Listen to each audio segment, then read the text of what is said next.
Jam Butty Boy is the reluctant fell runner. Episode 13. Spawny Get. JB went running and training by himself. He did all the runs he used to do with Camo. One morning, running down the promenade, the wind was so strong he had to lean forward so far he was scared that if the wind stopped he would face plant into the concrete. He could even put his hands behind him and clench them together in the small of his back, like you normally do, only when you're high up on the tops and going into the high winds. I wonder what it's like on the tops at the moment, thought JB.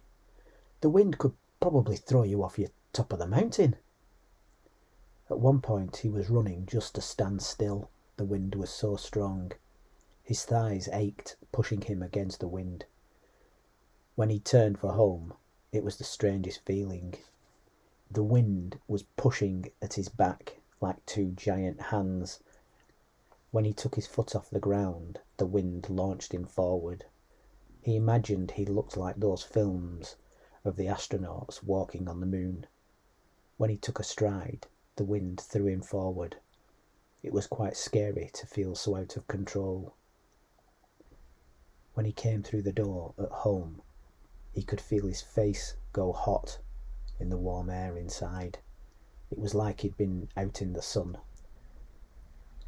"How far did you run, love?" said his wife. "About 45 degrees, he said. "What's that?" she said. On his morning run, he went past the same regulars. "No, Camo," said the pensioner Walker on the opposite side of the road. No, he's off on the big hills, training to do the Norbert," said JB. "All right," said the pensioner. Ahead on the path was an empty crisp packet. He caught it just right and it went off with a satisfying loud pop. He automatically turned to smile, but of course Camo wasn't there, and he continued running and did not break his stride. At home. "Funny," said his wife. "Camo doesn't ring you anymore." "No," said JB. "He used to ring all the time," she said. "Not all the time," said JB. "He did. It was every other night at one stage." "He's training for the Norbert with Yorkshire and Three Coats," said JB. "Did you not want to do it?" she said. "I'm not ready for anything that big yet," said JB. "You could always ring him for a little local run, like you used to do," she said. "Nah," said JB. "He won't be interested in that." "It won't hurt to ask," she said. "I'll think about it," he said. JB went by himself to Old Duffa Pike. He remembered the first time coming and being shocked. Now it was all so familiar, all the little sections of it. Every time he came to a flat section, no matter how small, Camo's voice came into his head and said, "Little trot!" and he would automatically lift up his knees and start to jog. He laughed to himself. It reminded him of a story his uncle told him when he visited one Christmas. His uncle had worked in a yard, boxing up engineering and bits of factories that had been dismantled in this country and was being shipped overseas to Eastern Europe, India and particularly China. That was his job, to make wooden crates and box them up and protect them for the journey. All the old British industry that was now being moved to where the cheap labour costs were.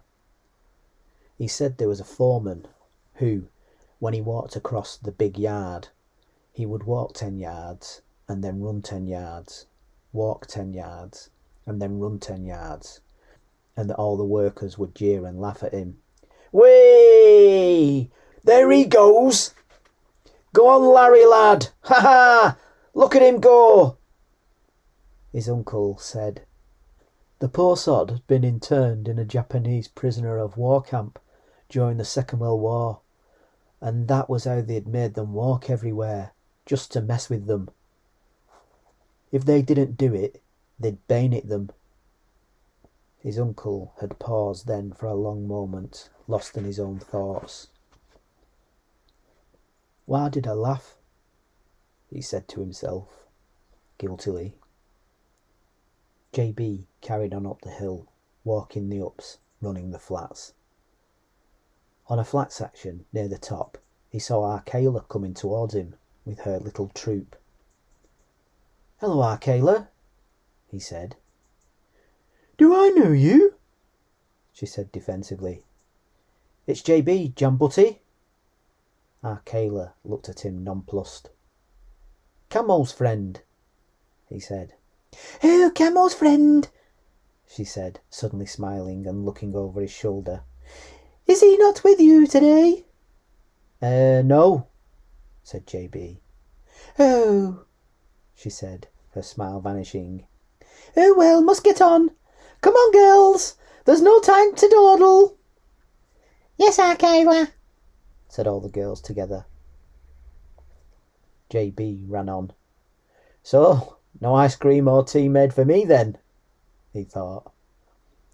As he was coming back down Duffa, he saw an old fell runner running up. The most I've done is 4 ups, said JB as he passed him. But I'm not running up the bloody thing. I don't know how you can run up it. The runner timed his answer to his breathing. You don't know until you try, he said, smiling. JB drove home and said out loud to himself in the car. He's right. I'm going to give it a try.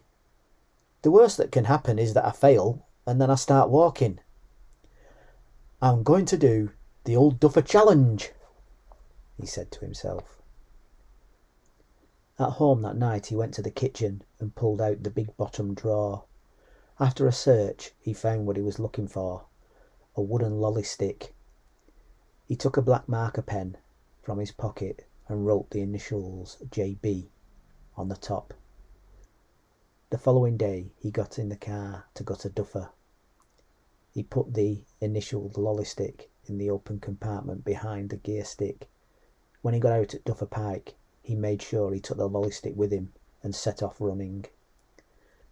There was a short flat run from where he parked the car in the lay-by, past the gamekeeper's cottage and over the metal bridge over the little stream, and then you came to the first steep section he had always normally walked. Boom! It was like hitting a wall. It was like those invisible giant's hands squeezing your lungs. Caw, hills are different, thought JB. You can't get your breath. JB was breathing hard and fast. He could feel his throat going cold with breathing so fast, and he could feel his energy burning away. There's no way I'm going to be able to run to the top, he thought. Don't worry about that. Just get as far as you can, remember? His speed had naturally dropped when he hit the hill, and he slowed it a little more to try and last longer. This is completely different than running on the flat.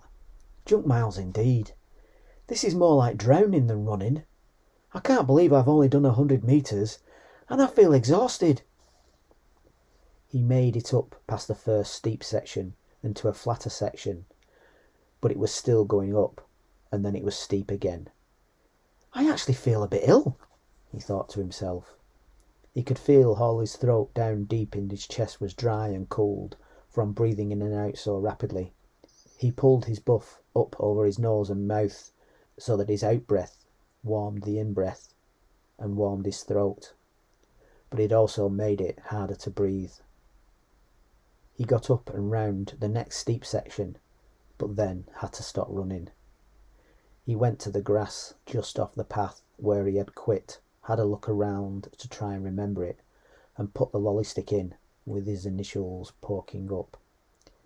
He'd made it about a third of the way up Old Duffa Pike, and he set off walking the steep bits and running the flats.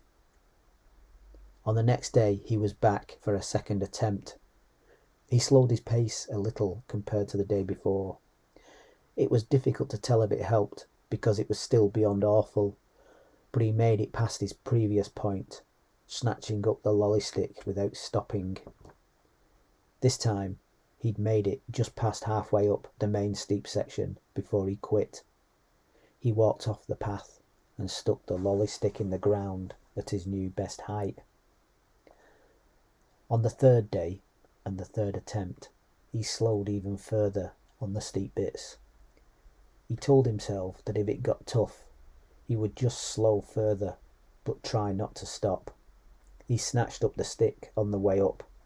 When he made it past the main steep section, he knew he was going to make it to the top.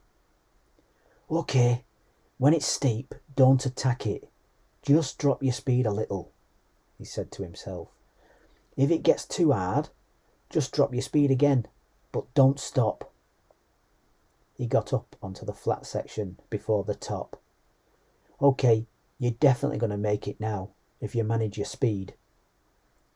JB made it to the top and had a little breathless cheer by himself.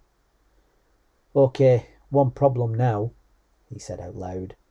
"Now you've proved you can do it, you're going to have to run it every time now."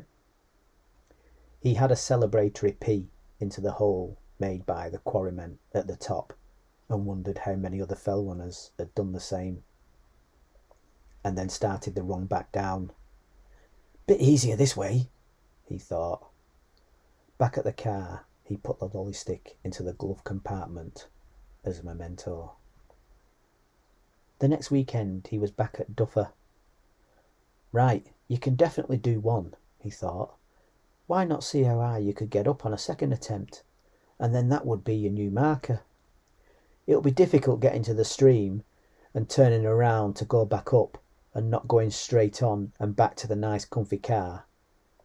But just see what happens." On the way up he kept a steady pace, thinking of the second attempt. On the way down he was approaching the bottom. "Right," he thought, "what's going to happen now? Will I be able to turn around, or will I just carry on straight to the car? You'll never be able to do two." "Don't listen to that," he said, speaking to himself. "Just touch the stream with your foot and don't think about anything. Just turn around and see how high you get."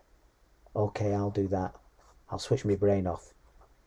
He went right to the stream and touched it with his foot and turned back up without letting his mind think. As soon as he started up the steep hill, the difference in what was happening to his body was instant. "Okay, just take it slow. Keep your breathing and heart rate under control. Don't attack it. Just keep plodding and we'll see how high you can go."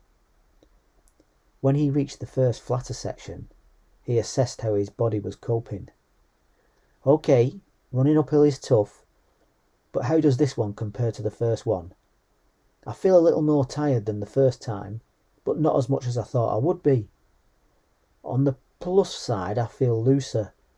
If I keep my pace just a little slower than normal, I can do this. I know I'm going to make it." He made it all the way to the top. His only celebration was a little air punch, and he turned and started down immediately. "Okay," he thought, "why not just do a little more? When you get to the bottom, just touch the stream with your foot again and turn back up. You don't have to do a full third, but you can set a marker for next time." "Okay, I'll do that." "When you're going near the stream, just switch your mind off again." As he was coming down the final stretch to the stream, "Okay, my legs are feeling a bit beaten up now. I can tell the difference on doing just one. We could go home, you know." "Shut up, you. Just touch the stream and turn round and start back up. You know as soon as you turn the hill will be squeezing your lungs, so just drop your pace and head back up. Right, turn off brain now." He approached the stream and turned. His foot had not quite touched the water. "Oh, that means it won't be a full up and down," he thought to himself. "It won't count. Don't be ridiculous. It's only a few inches. If Camo was here, he'd make you go back. But if I turn back, I might quit, and before I know it, I'm back at the car. Oh, just go and do it. He turned around and went back and made his foot touch the stream, and then headed back up the hill. That's because you're tired you did that. OK, this is the third. How do you feel? Crikey, I feel the difference this time. I've got way less energy. That looser feeling you had on the second one has changed, so that I'm too loose, and I feel light-headed and a little wobbly. My legs are really tight and hurting in a couple of places that don't normally feel too bad. OK, so those are the muscles that need to get stronger for me to get better, are they? My thoughts are happening really slowly, and I'm having to search for my words. That's really weird and a little scary. If I keep this pace, I think I could do 3. Oof, this is weird. This is going to be my last. He ran on, and there was a sharp right turn, and when he took it, he felt a little faint and light-headed. Whoa, that's weird, he said out loud. Got to take the corners slower. This will definitely be my last. My mouth is dry, and my lips are, what's the word? Drying out. He ran on, observing his body like an outsider. Whoa, this is a different territory, this, he thought to himself. When you push on, you can't think it's going to be more of the same. This is beginning to be a different thing altogether. Imagine what would happen to your body and your mind if you were out there doing the Norbert, 27,000 feet, 66 miles, on your feet all day. On the third, he went back over the stream. Well, I never, he said to himself. You couldn't do 1, and now you've done 3. But that light-headed business, that was quite scary. What was all that about? At home, he turned to his wife. I'm going to get up each morning and run up Duffa before work. She looked at him incredulously. You'll do yourself a mischief, she said, shaking her head. The next morning his alarm went off at 5 a.m. He flicked the kettle on and got into his running gear. He had a quick coffee and set off in the half-light. There were only a few solitary souls about. It was a very quick journey with no traffic. As he set off up the first steep section, he had the weirdest sensation. He was running while half asleep. I didn't think that was possible, he thought. He had that gentle falling asleep feeling while he was running up a mountain. I really think that if I let it happen, I could fall asleep. He trudged on up the hill on automatic, got to the top, had a quick look around, and then turned around. On the way down, the views and atmosphere were fantastic.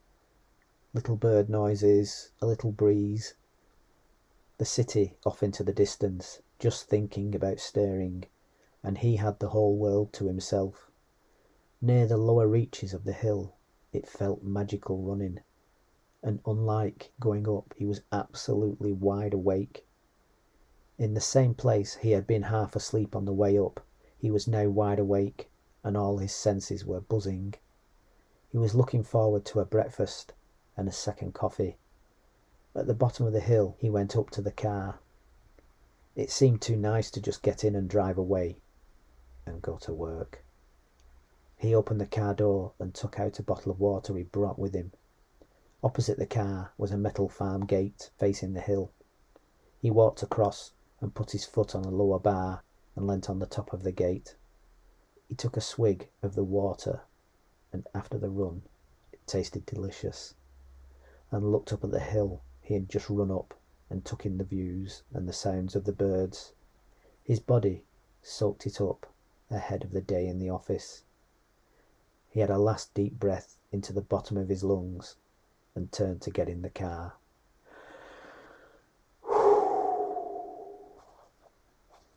JB did the same all week. When the alarm went, he was up and moving on automatic.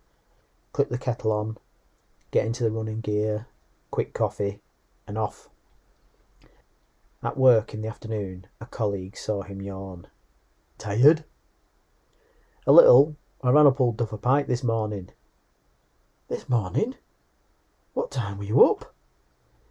5, quick coffee, and then up and out." "You mad?" he said, shaking his head. "You know, it's funny," said JB. "On the way up, at the start, I really am half asleep. But on the way down, I'm wide awake.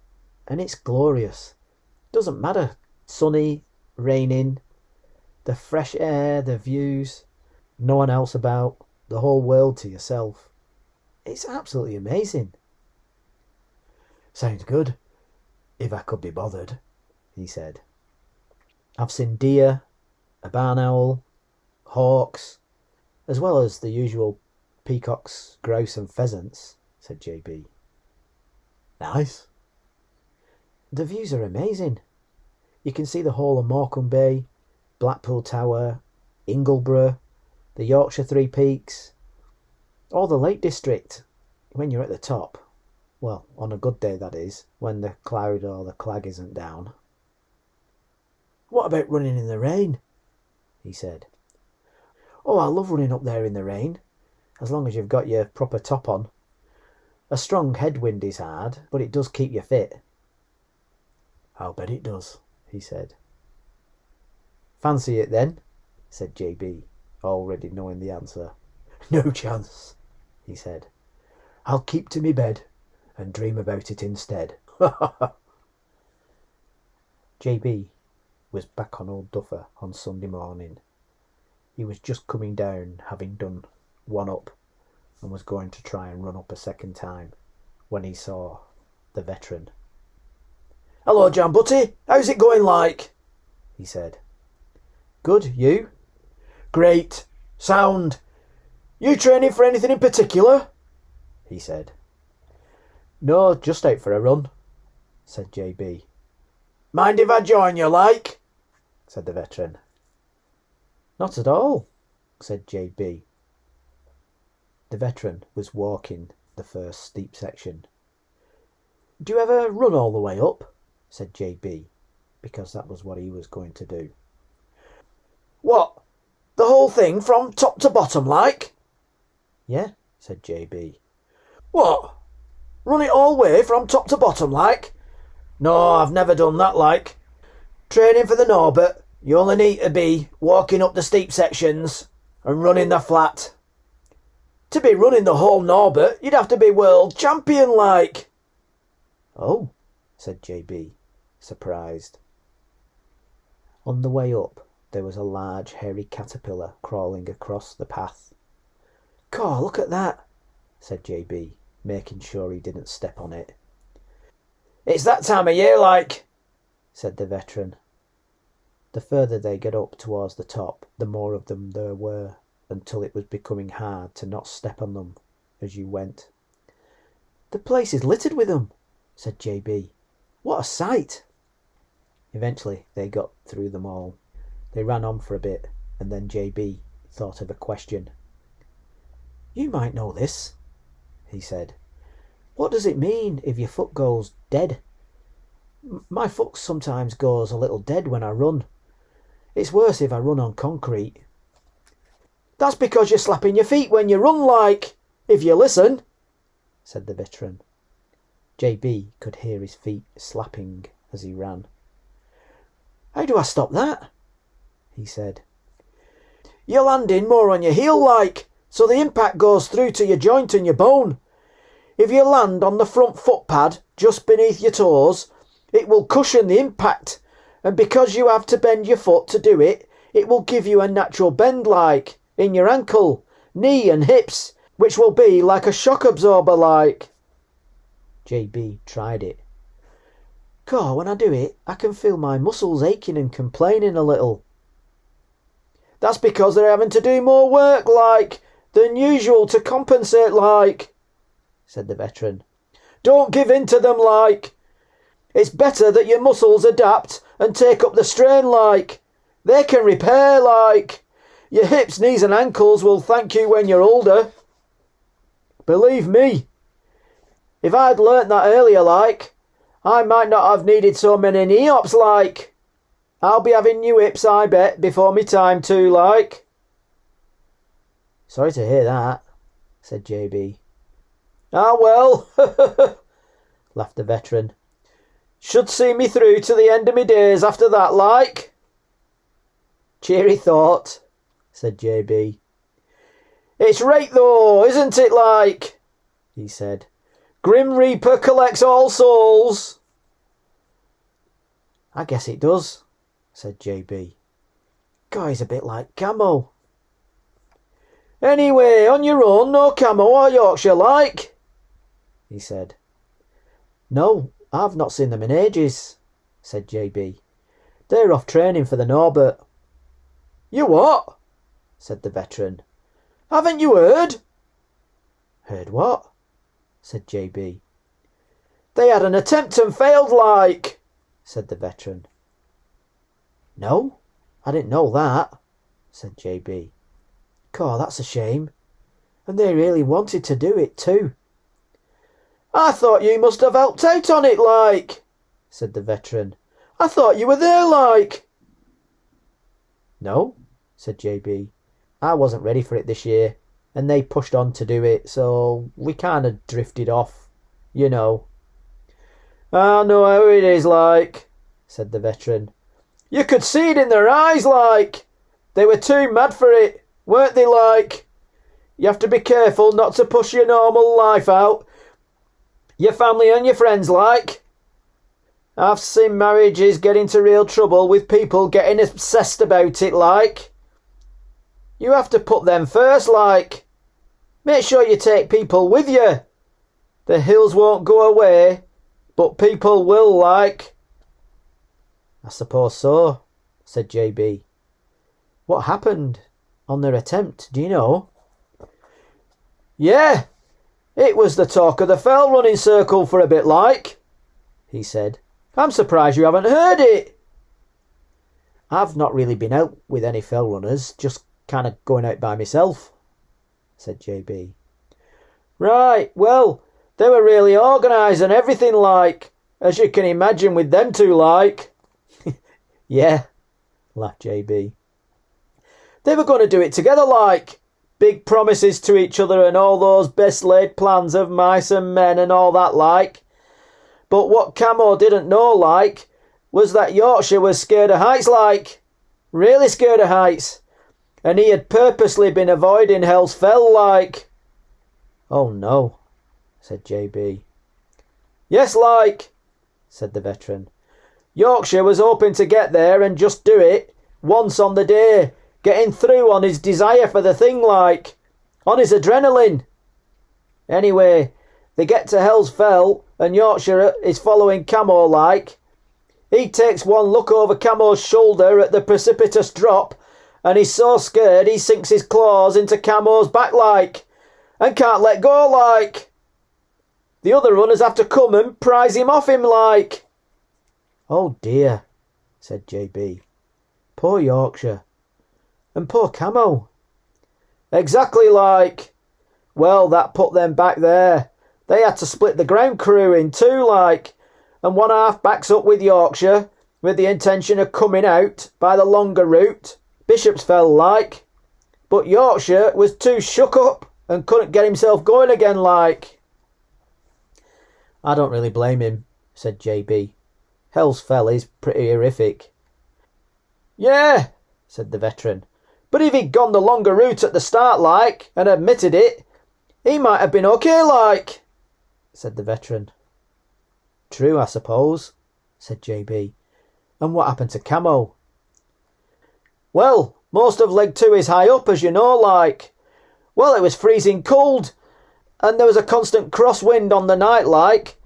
So his left eye froze over and didn't clear until halfway around leg 3, like, said the veteran. His eye froze over, said JB. It was the middle of May. Have you forgotten, like? Said the veteran. It's 3,000 feet up. Doesn't matter if it's the middle of May. If it wants to be cold, it'll be cold up there. It's different on the tops, like. Yeah, said JB, you're right. Well, he soldiered on all the way to wash day, like. But he did exactly what I said he'd do, like. He'd set off way too fast, hadn't he? And he blew up, like. On Scuffle Pickle, apparently, he was so bad he was hallucinating, like. He picked up a rock and says to one of the team, "What's this TV remote doing at the top of Scuffle Pickle, like?" No way, said JB. Yeah, like, he really did. I spoke to the guy himself, like. He says they had a hell of a job to convince him to put it down, like, and leave it. Camo thought he was putting down a TV remote and leaving it there, like, when it was really just a rock, like. Poor Camo, said JB. Yeah, and poor them, like, said the veteran. They had visions of getting the helicopter up to get him off the top, like. I mean, Camo's 6'5", like, and 18 stone. They were never carrying him off, were they, like? I guess not, said JB. How did they get him off? Well, he managed to take himself off on his own 2 feet eventually, like, but it was a near thing, like. Apparently, he said he must have been hallucinating for a while, like, because every time he looked at a rock face, it turned into a human skull staring at him, like. Imagine that, like. Oh my God, said JB. Yeah, imagine that. Being so tired and spent, you start hallucinating. That's like when you've had a fever or something. Crikey, your body must be in real trouble then. Yeah, said the veteran. They reached the top near the rocks and turned to run back down. Going downhill, they naturally picked up speed and stopped talking to concentrate and not trip. As they were running down the steep part of the pathway, they saw there was something moving about on the path in front, and both slowed. At first JB thought they were ducklings, but they were actually baby grouse with their mother and father. Coming fast down the hill, they caught them by surprise, out exposed on the path. At their sudden appearance, the chicks scattered, cheeping into the heather. The father flew off, making a loud racket, trying to draw them away, and settled on a mound at a short distance away, and looked on, bobbing up and down. The chicks headed deeper into the heather to hide. Some were in a little group, and a few further out by themselves. The cheeping became intermittent, and they went quiet. The mother came forward into a nearby clearing in the heather, and made a few low coo sounds. The chicks immediately headed towards her. 5 or 6 came into the clearing with the mother, and then the mother darted a short distance, made a loud noise, dipped its body low, and beat and flapped a wing on the ground, all the while keeping sideways on, to keep an eye on JB and the veteran.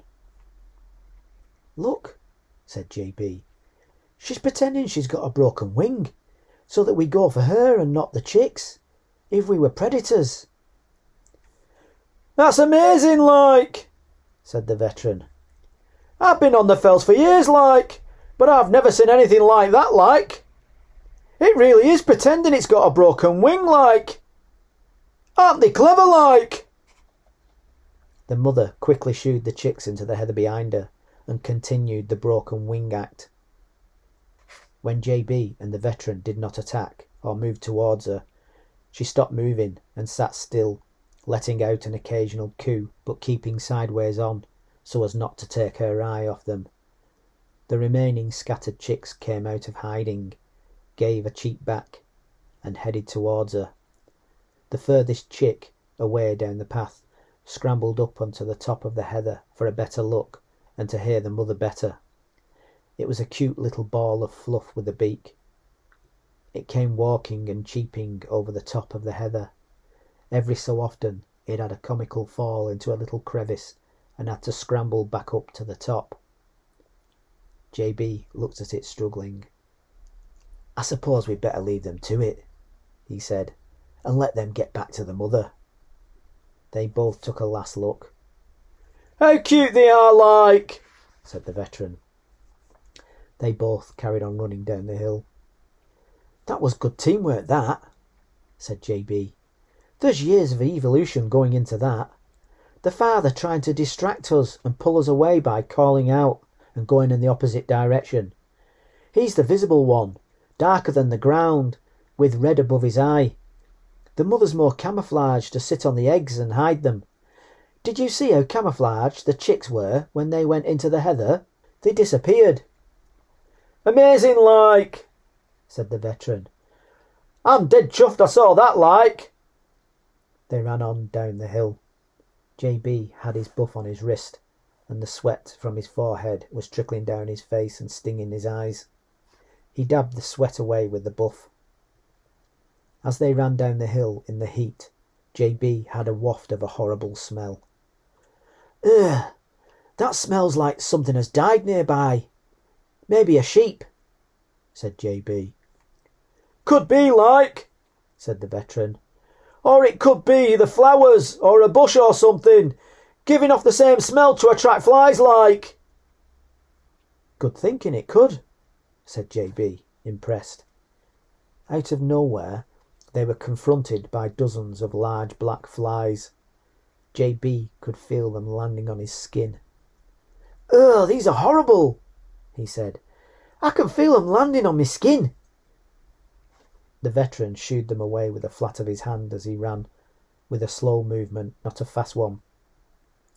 "They're after your sweat, like, for the water and the salt, like. It's dry up here at the moment," he said. "All the wildlife is out at this time of year, like." "I don't like the idea that they might have just been crawling and eating something dead or a piece of crap, like, and now landing on me and licking me," said JB. "Definitely not, like," said the veteran. JB took the buff off his wrist. He had a quick glance down and found the end, and flicked it out so that it made a long tube. He grabbed the inside of it and turned it inside out. He did all this while carrying on running. He pulled the tube over his head, and then grabbed hold of the other end. He stretched it up high on his head, rotated his arms, and pulled it back down so that it was a double layer like a hat over his head. He found the veteran looking at him with a smile. "What?" said JB. "You're becoming a proper fell runner now, like," he said. "You're running well. Do you not fancy it, like?" The big work meeting. JB and his wife were getting ready for bed, and he put his running clothes out for the morning as usual.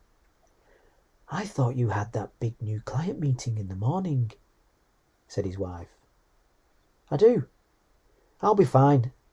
I'll be back in good time," said JB. "Are you sure? It wouldn't hurt to leave it for one day," she said.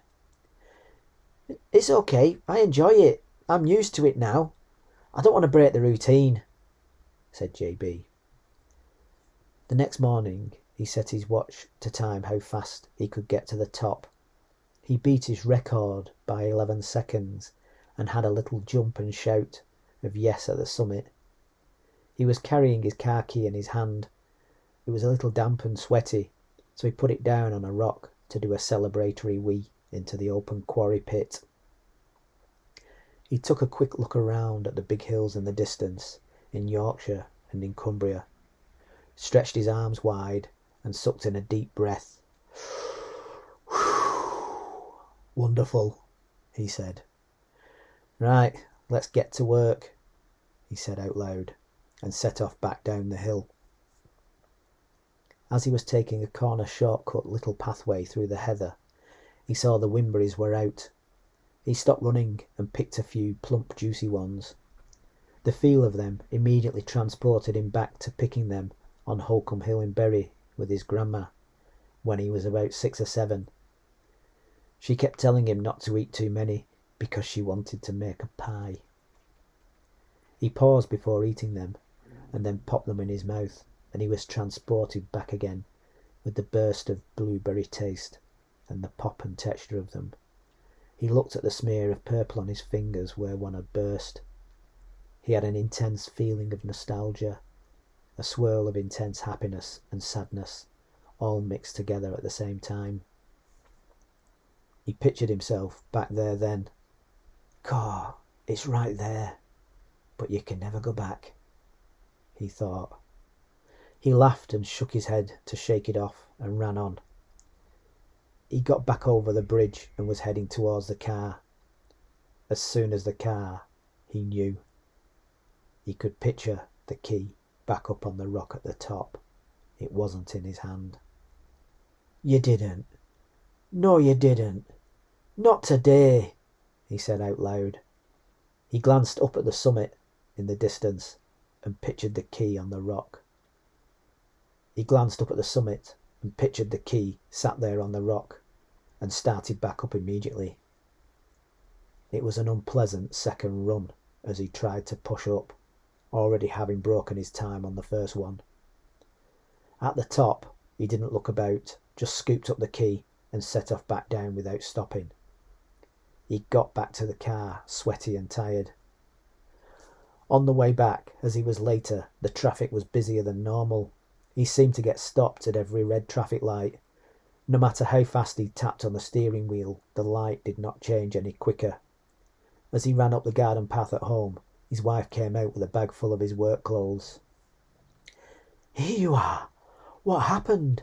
Would the car not start?" she said. "Not without the key it wouldn't," he said. She gave him a puzzled look. "I'll tell you later. Thanks for getting this sorted." He gave her a kiss on the cheek and ran back to the car and hurried to work. He parked up at work and got changed into his work clothes while trying to run across the car park at the same time. As he was coming through the door, the receptionist was waiting for him with a scared face. "They're in the conference room. Paul is panicking like mad and talking about giving you the boot," she said. "Nothing new there then," said JB with a smile. He went into the conference room. "Ah, here he is," said his boss Paul. "Did you do those last-minute alterations I asked you to do?" Yes, said JB. Paul was trying to give him two expressions at the same time. "Go along with this, or you're dead. And when I see you later, you're dead." "Okay, good. Shall we start then?" said Paul, his boss. "Okay," said JB. "I think you'll find our rates more than competitive, but let's start with our customer service first." JB was inside the office conference room running a presentation to 2 clients, and with Paul, his boss, and another work colleague present. As JB got further and further into his presentation, his shirt gradually became more and more wet with sweat. He tried to ignore it and carry on, but he could tell from all their puzzled faces that they were aware of it, and that made him sweat more. He was just about clinging on to his train of thought when a bead of sweat started to form on the tip of his nose. He tried to talk and concentrate at the same time on the balance of it and not let it drop. Paul, his boss, shot daggers at him with his eyes. The boss of the company he was presenting to, a smartly dressed older man, had a shocked expression. His son, who was heavy-set, had a growing smirk on his face at JB's plight. He looked slovenly in an ill-fitting suit. The bead of sweat eventually swelled so much it dropped onto the cover of the presentation brochure. His boss was mortified. The older man's eyebrows were just about as high as they could go on his forehead. The younger man had a quiet laugh to himself. JB took a tissue out of the box on the desk. "Excuse me," he said, wiping it and mopping his brow. "Sorry about that." "Are you nervous, son?" said the older man. "Not really," smiled JB. "I can explain," said Paul, the boss. "Why are you sweating so much?" said the older man. "Are you ill?" Are you ill?" said Paul, nodding at JB to take the offered excuse. "No, I'm not ill," said JB. Paul, his boss, looked at him furious. "Truth is, I went fell running this morning, and unfortunately there was an issue with me car key." "You went what running?" said the son. "Just before a big meeting like this? When we go into business with people, we want their 100% commitment." And you'll get it," said Paul. "I'll see that this won't happen again, believe me." The older man held up his hand. "Hang on," he said. "You were fell running this morning? Tell me more about that, son." "OK," said JB, shrugging. "Well, if you don't mind, if you'd like to come up here to this window, easiest way is to show you where I went." "Sure, let's take a look," said the older man. He got up and came to the window next to JB. "Dad," said the younger man, "we've got another meeting to go to after this. We can't be messing around with all this." "We've got time," said the older man, holding up his hand for him to wait. "Right, see that hill there?" said JB, pointing. "The big grey one on the horizon? That's Old Duffa Pike. I get up each morning at 5 a.m. before work and go and run up it. Well, this morning I broke my time getting to the top." "Nice," said the boss. "So how come you were late?" "Well, to be frank, sir, at the top. And stupidly, I put my car key down on the rock. I've never done that before.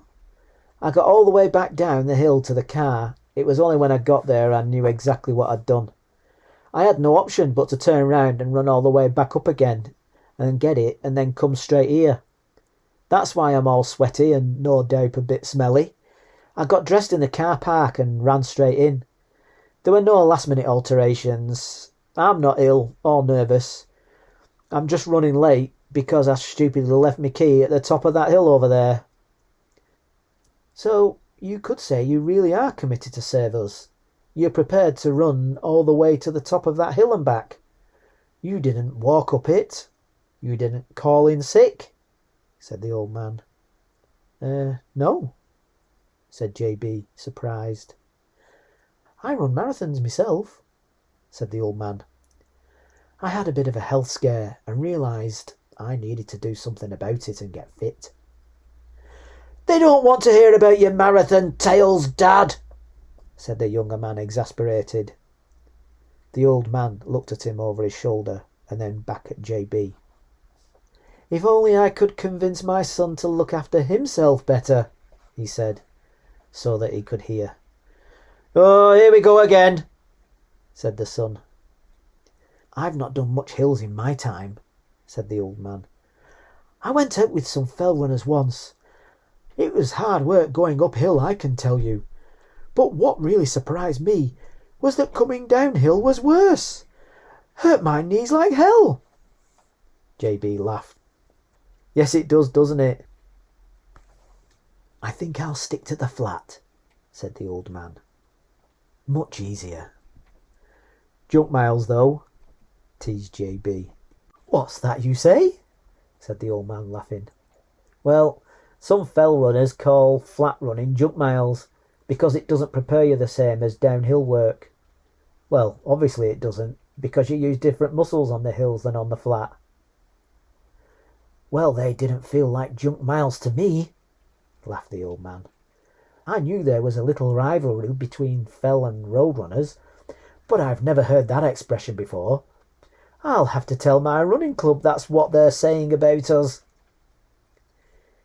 If you don't mind me asking, said JB, what's your best time for a marathon? No, I don't mind you asking, son, he said. My best time is 3 hours 15 minutes. Whoa, that's really good, said JB. I couldn't run anywhere near that fast. Not bad, is it? He said. I had hoped to break 3 hours, but I think my best days are behind me. Well, I couldn't do it that quick, said JB. A friend of mine was trying to do something called the Norbert Norbert round. Have you heard of that? No, he said. The Norbert Norbert, you say? Yeah, said JB. It was started by a man called Norbert Norbert in 1932. He wanted to see how many Lake District peaks he could run in 24 hours. He managed 42, which was 66 miles and 27,000 feet of climb. It's become known as the Norbert Norbert round. There's a club you can join if you manage to achieve it within the 24 hours. That's impossible, he said. Do people really do it? Honestly, they do, said JB. Unbelievably, the quickest time is just less than 14 hours.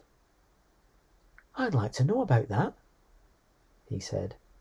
Can you get that Norbert Norbert on the internet up on that screen over there and show me?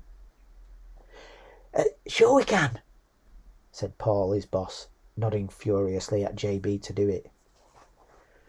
Dad, we're going to be late to the Grey Coats meeting, said the son, looking at his watch. We won't be late if you go outside and cancel that meeting, said the old man. I think we'll give these lads a go and go with this firm here. Really? Said Paul, JB's boss. Well, it's very difficult for you firms to compete on price because you can only cut out so much. A man has to eat.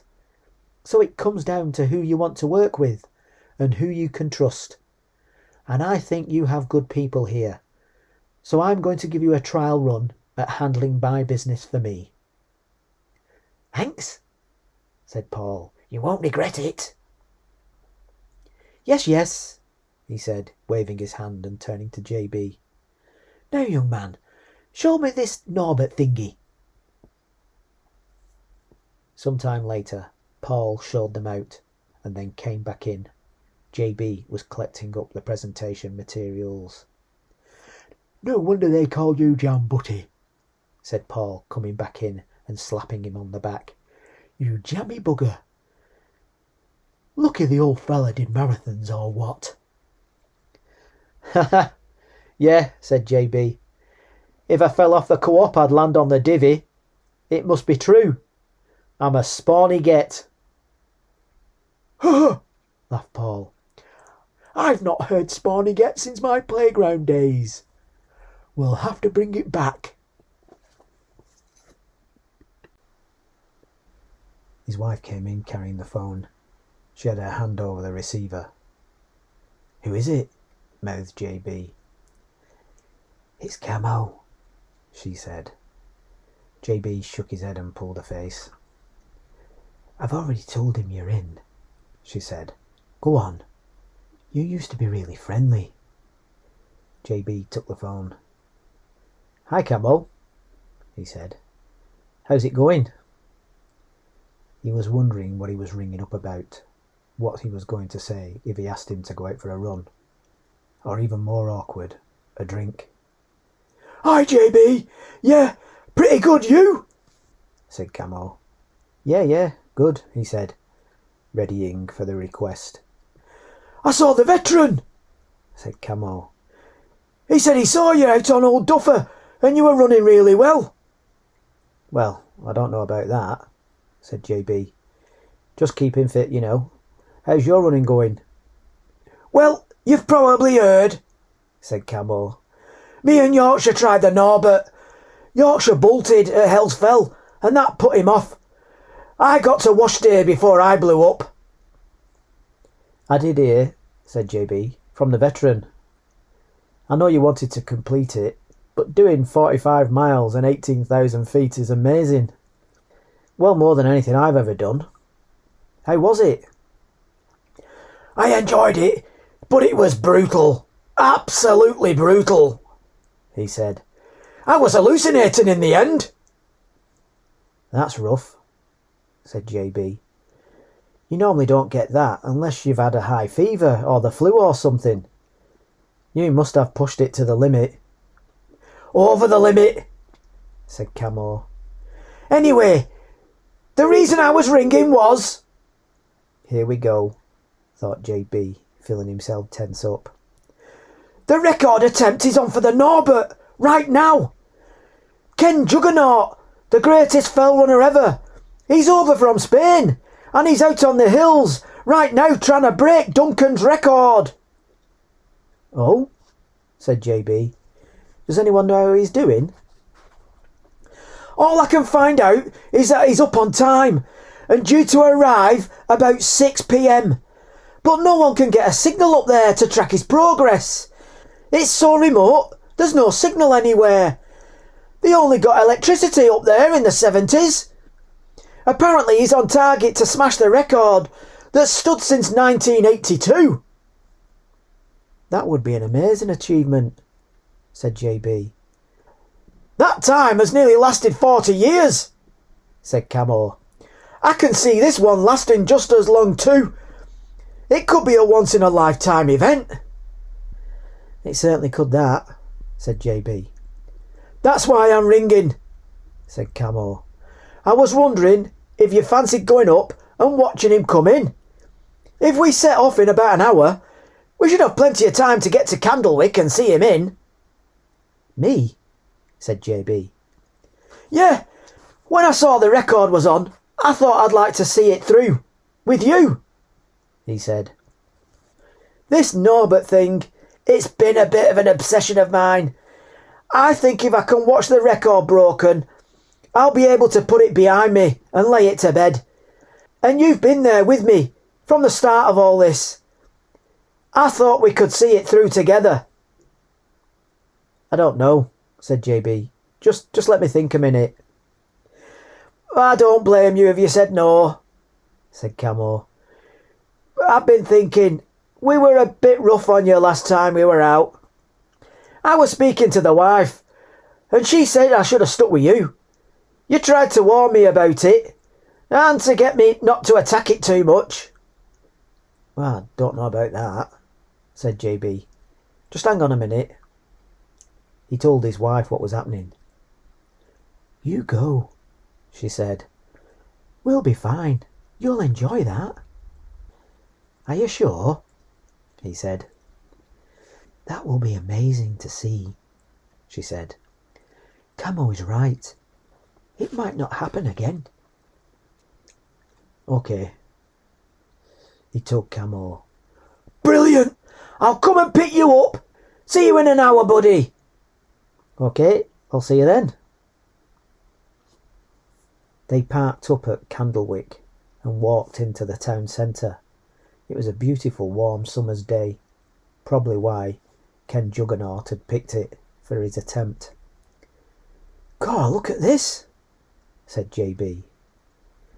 The town centre was full of fell runners in fell running gear, as if they were all about to set off on a run. There were lots of headbands and unsun-touched, pasty white northern limbs. People were stood about waiting politely, and there was a buzz in the air and an expectant hum.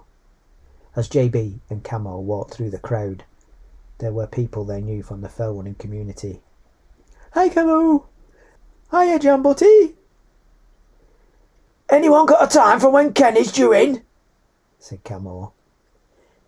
He's expected in about 6 p.m. He was half an hour up on Duncan's record at dumbbells. No way, said Camo. He's going to smash Duncan's time. They stood around and Camo started to get a little twitchy. We're not going to see anything here, he said. Do you fancy going out of town on his route in and running back in with him? Will we be able to keep up with him, do you think? said JB. Well, I hope so, said Camo. He will have done 65 miles and 27,000 feet by then. You're right. OK, let's give it a go, said JB. It's a bit crowded here. They jogged out of town. The one problem was that now there was no activity to keep them occupied. Eventually, they saw a small group of runners, with Ken Juggernaut struggling at the front. It's them, said Camo. Oh, good God, look at him. He's dead on his feet. I hope he doesn't collapse and ruin his time. The group were slowly making their way towards them. My God, said JB. He might not actually make it, after all that. As the group was approaching, one of the team shouted to the others. Has anybody got any food like to perk him up? He's a bit shattered here. One fell runner offered a gel to Ken, and he pulled his face and shook his head. One offered a chocolate bar, and he didn't want that either. Hang on, thought JB. Hang on, said JB, taking his little rucksack off. He took out some tinfoil and opened it up, offering Ken Juggernaut a sandwich. Do you want this sandwich? He said. A sandwich? Said Ken Juggernaut with his Spanish accent and nodded. He took a bite and smiled. What is this? It's a Jam Butty, said Jam Butty. Oh no, said Camo, thoroughly embarrassed. Ken nodded his approval and slapped JB on the back. Jam Butty, he said with a big smile. He wolfed it down and then started to run. Ken Juggernaut was picking up speed. His running team set off with him, some in front to clear the way and some behind. Camo and JB struggled to hang on at the back. They entered the bottom of the crowded town centre. There'd been a cleared pathway through the crowd. Everyone cheered and waved in a polite British manner. Oh yes, well done. Oh yes, well done, Ken. Here he comes. Ken went through at the front with some of his team. JB and Camo followed behind, lapping up the moment too. The atmosphere was amazing. It was the last act to climb the stairs of the boathouse and touch the door. And then the watch is stopped. As they ran through the crowd, people were patting JB and Camo on their backs. They think we're part of his team, said JB. We are now, after you gave him that Jam Butty, said Camo, lapping it up. The crowd fell silent as Ken made it up the stairs. Duncan, the previous record holder, was waiting there to greet him. Duncan is there, said Camo. How nice is that? Ken touched the door. There was a man with a watch that everyone turned to. There was an expectant hush while he worked it out. The unofficial time is 12 hours, 59 minutes and 2 seconds. 1 hour and 1 minute under Duncan's 1982 record time. Woo-hoo-hoo-hoo! The crowd cheered and an old-looking Duncan shook a very tired Ken's hand.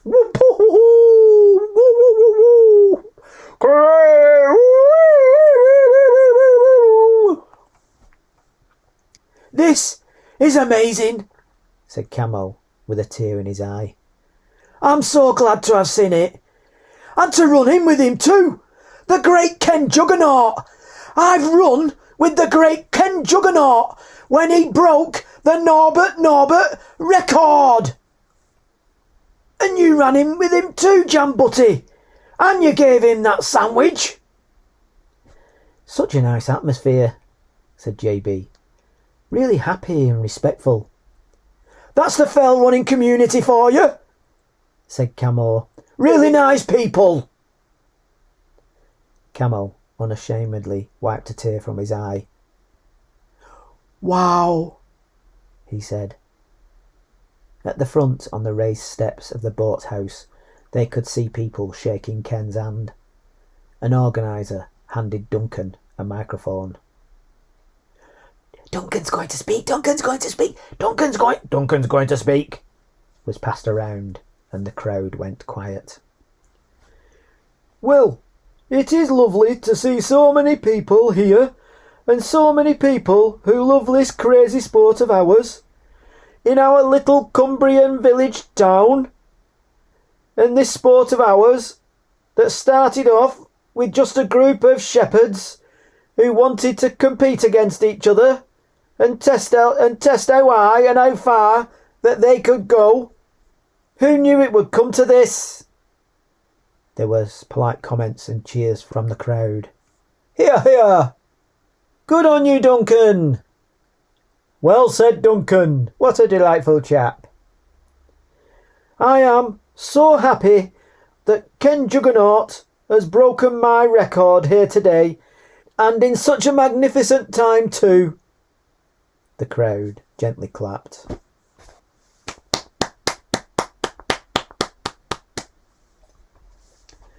And what a gentleman he is, continued Duncan. A worthy new record holder. I couldn't have wished it to go to anybody else. And I don't think that time will be beaten in many a long year. Well said, Duncan. Well said. Right, said Duncan.